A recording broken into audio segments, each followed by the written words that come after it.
Nature's wealth, good for your health. This is the Raw Life Health Show. You're in. Hello everybody, this is Paul Neeson with the Raw Life Health Show. And today we've got a very special guest, one of the best speakers I've ever heard, with one of the best messages out there. Lyman, the Mad Cowboy himself. Say hello to the Mad Cowboy. How you doing? I'm finer than frog hair, and you can't imagine what a thrill it is to spend time with Paul's friends. Oh. If you're one of Paul's friends, you're one of the exceptional people in the world. Oh, wonderful. Well, you're one of the main motivating reasons that got me to tell my story, because you tell it with such passion. Can you tell all my viewers out there why you got into this and what you've overcome and who you are and all that good stuff? Well, I'm a ex-fourth generation farmer, rancher, feedlot operator. 1979, when I had 7,000 head of cattle, 12,000 acres of crop, and 30 employees, I was paralyzed from the waist down. They told me I had a tumor on my spinal cord. I said, if the tumor's on the inside of the cord, you got less than 1 chance in a million you'll ever walk again. I looked at it and said, well, you know, I'll probably be in a wheelchair the rest of my life. What kind of an invalid am I going to be? Am I going to sit in a wheelchair and feel sorry for myself? Or am I actually going to make my life amount to something? I decided at that time that no matter what, the rest of my life, I would do what I thought was right. They operated on me for 12 hours. I ended up with an operation of taking a tumor out of the inside of my spinal cord. I walked out of the hospital with a 1 in a million operation, but I guarantee you I walked out a much different individual. I changed my life. Today, I've been 20 years hardcore vegan, and I eat nothing with a face, liver, or a mother, and I try to help people make changes so that we have a future for our children and grandchildren.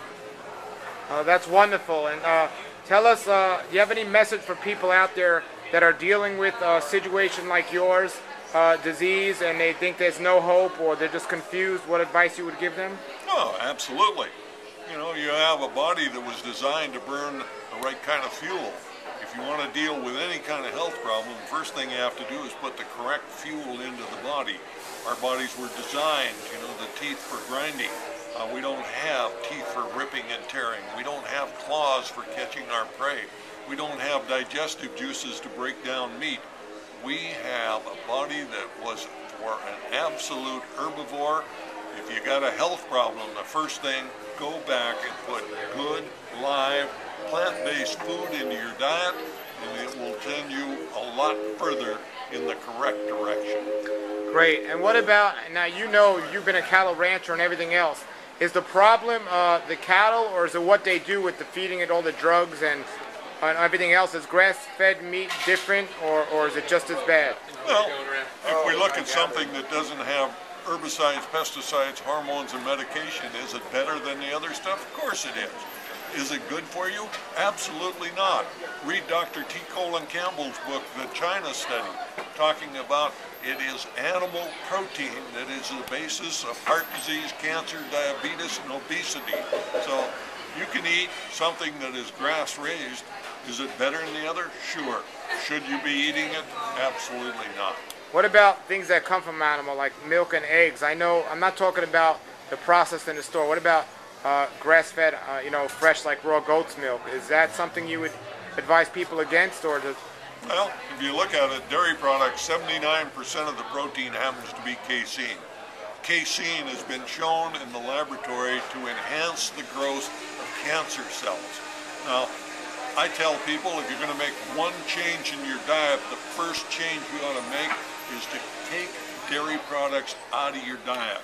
I was raised on the largest dairy farm in the state of Montana, and I will tell you today, I do not believe any Homo sapien should be consuming the mammary secretion of a bovine.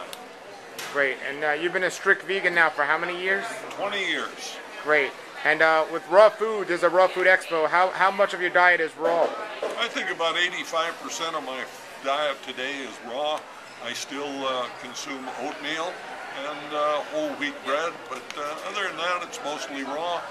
The more raw you can have in your diet, the healthier you'll be. And wonderful. And tell everybody your website or how they can get in touch with you and more of your information. No, it's really simple. Go to madcowboy.com. You'll find my website there. It will have my contact information. Email me, call me. I answer my own email. I answer my own telephone. And remember, we're going to change so there's a future for our children and grandchildren. We got to start now. So your job is not to do everything. Your job is only to do everything you can do. Great. And I always ask my viewers a question of the day. What question would you like to ask that everyone can talk about? If you were on trial today for saving the world, is there enough evidence that you could be convicted? All right, wonderful question. Just post your answer under this video here, and let's look at some of your stuff. This is your original book here, Mad Cowboy. It's in the 15th printing.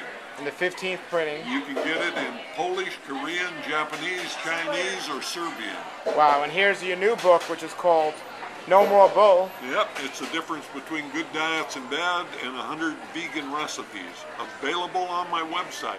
And what's this here, your documentary? The documentary is the story of my life in mad cow disease. It's on 800 PBS stations, and if you want to see what's really happening in the slaughter industry, it's a wonderful book. And what about not only just the diet for health, but also the environmental impact that raising cattle has? You had a big farm with cattle. How bad is the environmental impact with the cattle? It's terrible. We're destroying the planet.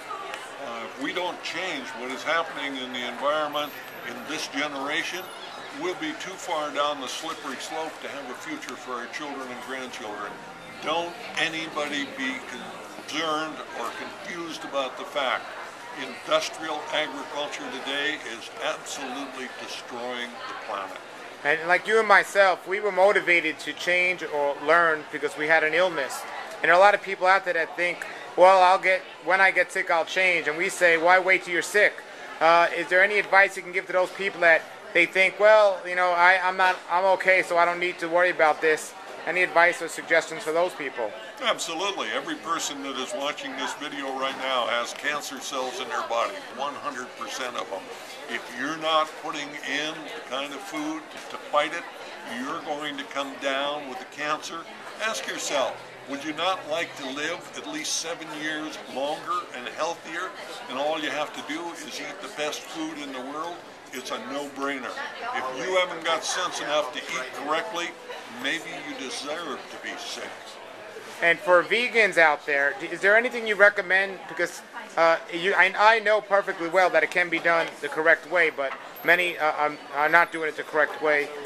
Is there anything you would recommend that vegans definitely make sure they keep an eye on and make sure they're getting? Oh, absolutely. Don't kid yourself that there's not a thing like a junk food vegan diet. You know, if you look at Twinkies and cheese ends up to be a vegetarian diet. Is it good for you? Absolutely not. What you want is you want the most live food that you can have in your diet. You want to stay away from sugar, salt, white flour. Don't be a junk food vegan. Eat a healthy diet. The more live food that you have in your diet, the healthier you will be. And we mean live like fruits and vegetables, not live like animals. Now you're talking. And last question is, I'm writing a new book which is coming out, The Daylight Diet, which speaks about not just the food we eat, but the time we eat it, which is we shouldn't be eating food when it's dark outside because the digestion isn't working as well, and we were designed to eat when the sun is out. Any advice or suggestions or anything you know about that? Well, yeah, I spent my life as a farmer. My dad always told me, he said, never let the sun catch you in bed. We worked from the time that it was daylight to dark.